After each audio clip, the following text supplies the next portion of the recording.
দিনাজপুরে শুরু হয়েছে ঐতিহ্যবাহী চোরাডাঙ্গি মেলা। মেলাটির প্রধান আকর্ষণ ঘোড়া বেচাকেনা হলেও গ্রাম বাংলার ঐতিহ্যবাহী নানা আয়োজন রয়েছে। এতে মেলায় আশপাশের জেলা ছাড়াও দেশের দূর দূরান্ত থেকে মানুষ আসেন।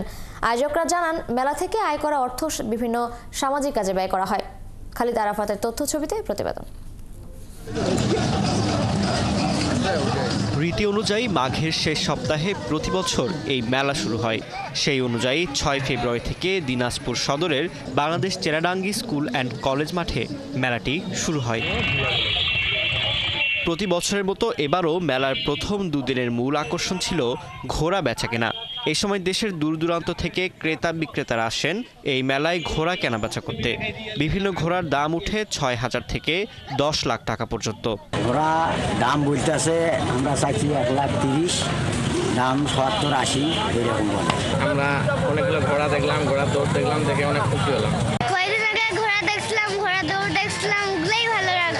ঘোড়া বেচাকেনা ছাড়াও এই মেলায় নানা রকমের খাবারের দোকান সহ রয়েছে প্রয়োজনীয় নিত্যপণ্য ও খেলনার দোকান। এছাড়া শিশুদের জন্য আছে বিভিন্ন ধরনের রাইডস। নাগরদোলাতে অনেক ভয় লাগে, কিন্তু এরপরে অনেক আনন্দ করছি, অনেক এনজয় করছি। মেলায় আসে অনেক ভালো লাগলো, নাগরদোলায় উঠে অনেক ভালো লাগতেছে। মেলাতে চরকি সবকিছু এই জায়গাটাতে বেশি ভালো লাগতেছে। আরো অনেকদিন আছে তো, মেলা আবার মোটামুটি ভালো হবে।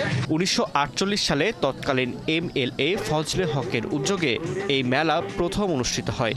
পরে ৫৩ সালে মেলাটির গঠনতন্ত্র তৈরি করা হয়। মেলা থেকে আয় করা অর্থ গরিব শিক্ষার্থীদের শিক্ষাদান ও বিভিন্ন সামাজিক কর্মকাণ্ড পরিচালনার জন্য ব্যয় করা হয় বলে জানায় আয়োজক কমিটি। তো এই বিলুপ্তি প্রায় এই মেলাটিকে প্রতিবারের ন্যায় এবারও আমরা আয়োজন করেছি।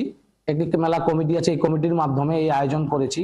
এই আয়োজন আমাদের উদ্দেশ্য লক্ষ্য হলো উন্নয়ন কল্পে, আবার বাংলাদেশের আমাদের যে বাঙালি আমরা তার ঐতিহ্যকে রক্ষার্থে এই মেলার আয়োজন করা হয় প্রতিবারই। প্রতি বছর ১ মাসেরও বেশি সময় ধরে এই মেলা চললেও এবার ২৮ ফেব্রুয়ারি পর্যন্ত চলবে মেলাটি। ফারদিন নীরব, ৭১।